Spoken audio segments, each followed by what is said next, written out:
મોહન ખાવા બેઠા છે મધુર શેરડી રે મોટા ભૂપત પાંડવ ઘેર પર આવ્યા રે મોટા ભૂપત ઘેર પર આવ્યા રે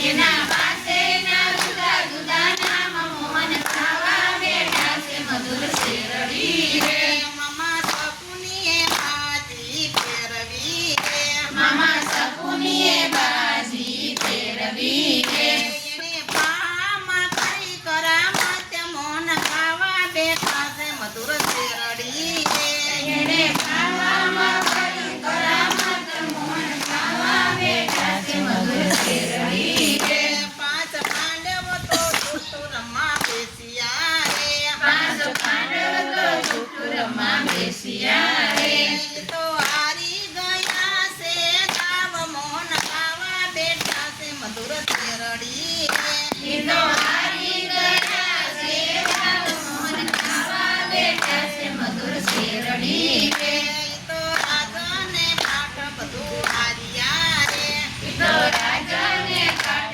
બધું હાર્યા રે ઉપર હાર્યા છે દ્રૌપદી નાર મોહન ખાવા બેઠા છે મધુર શેરડી રે એ તો હાર્યા છે દ્રૌપદી નાર મોહન ખાવા બેઠા છે મધુર શેરડી રે ભરી સભામાં દ્રૌપદીને લાવ્યા રે ભરી સભામાં દ્રૌપદીને લાવ્યા રે પાપી દુશાસનના ભેસે એના તીર મોહન ખાવા બેઠા છે મધુર શેરડી રે પાપી દુશાસનને પેશાયના શિર મોહન ખાવા બેઠા છે મધુર શેરડી રે સતી દ્રૌપદીએ પ્રભુને યાદ્યા રે સતી દ્રૌપદીએ સાથે ગૌની રોટલી ગોરમાં ગોરમાં રે ઉપર માંડવ્યો ગોળ છે ગોરમાં ગોરમાં રે સસરા દેજો સવાદિયા ગોરમાં ગોરમાં રે સાસુ દેજો ભૂખાડવા ગોરમાં ગોરમાં રે જેઠ દેજો જદુરાય રે ગોરમાં ગોરમાં રે દેરાણી જેઠાણીના ચોટલા ગોરમાં ગોરમાં રે કંધ દેજો કયાગરા ગોરમાં ગોરમાં રે પુત્ર દેજો પારણીએ ગોરમાં ગોરમાં રે દીકરી દેજો લાડકડી ગોરમાં ગોરમાં રે બહુ દેજો રૂમ તુમતા ગોરમાં ગોરમાં રે નણંદ દેજો લાડકડા ગોરમાં ગોરમાં રે જમાઈ દેજો વેપારિયા ગોરમાં ગોરમાં રે દેર અને જેઠના જોડલા ગોરમાં ગોરમાં રે દેર અને જેઠના જોડલા ગોરમાં ગોરમાં રે ભક્તિ તે દેશના ગુંગણા ગોરી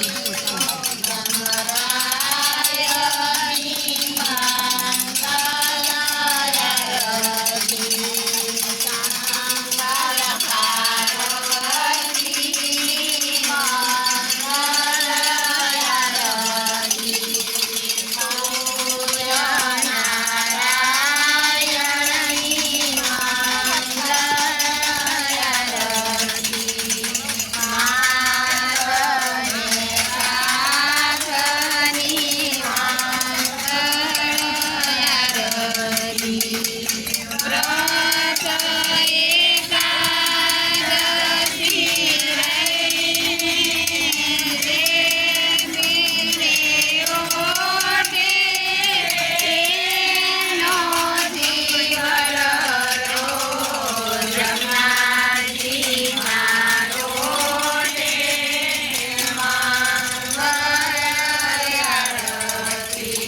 કોઠીમડું વાળી રાજા રામની રાય દામોદરનું ત્રાસ આંબુડું જાંબુડું કેરીને કોઠીમડું વાળી રાજા રામની રાય દામોદરનું ત્રાસ આંબુડું જાંબુડું કેરીને કોઠીમડું વાળી રાજા રામની રાય દામોદરનું ત્રાસ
રાજા અને તેના કારભારીઓ આ પ્રમાણે ગંગામાં બેઠા હતા.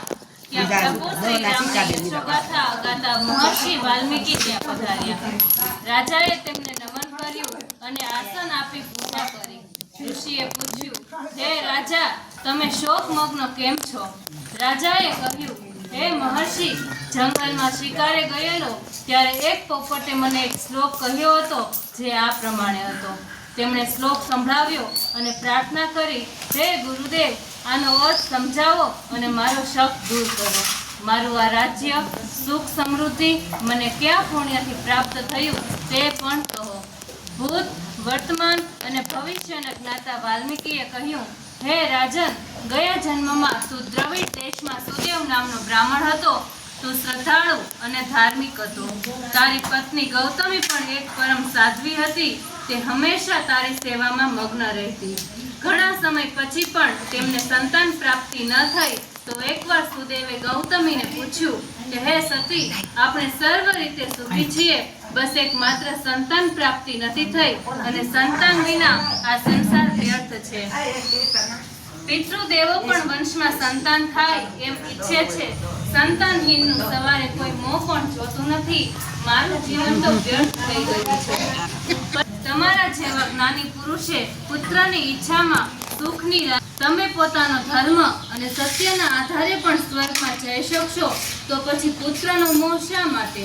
પૂર્વે ચિત્તકેતુ રાજાએ પુત્રનો મોહ રાખેલો ત્યારે નારદ અને અંગીરા મુનિએ તેમને જ્ઞાન આપી સંસાર મુક્તિ અપાવેલી. દુષ્ટ પુત્રથી દુઃખી એવા રાજાએ વન ભટકી જીવનનો અંત આણેલો. સુપુત્ર 101 પેઢીઓને તારે છે, પણ કુપુત્ર તો જીવનને ઝેર કરી મૂકે છે. તેથી સુપુત્રની ઈચ્છા સાથે ભગવાનનું ધ્યાન ધરો. કદમ ઋષિને શ્રદ્ધાથી જ કપિલદેવજી જેવો પુત્ર મળેલો. પત્નીની આવી પ્રેરણાદાયી વાત સાંભળી સુદેવ તેને નદી કાંઠે લઈ ગયો અને સ્નાન કરી ઘોર તપ શરૂ કર્યું. 5 દિવસના અંતરે સૂકા પાંદડા ખાઈને જીવન નિર્વાહ કરતા તેમને 7000 વર્ષ વીતી ગયા. આવા ઉગ્ર તપથી શ્રી હરિ પ્રસન્ન થયા અને ગરુડ પર બેસી ત્યાં આવ્યા. સુદેવે તેમને પ્રણામ કર્યા. બોલો શ્રી પુરુષોત્તમ ભગવાન કી જય.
મસ્ત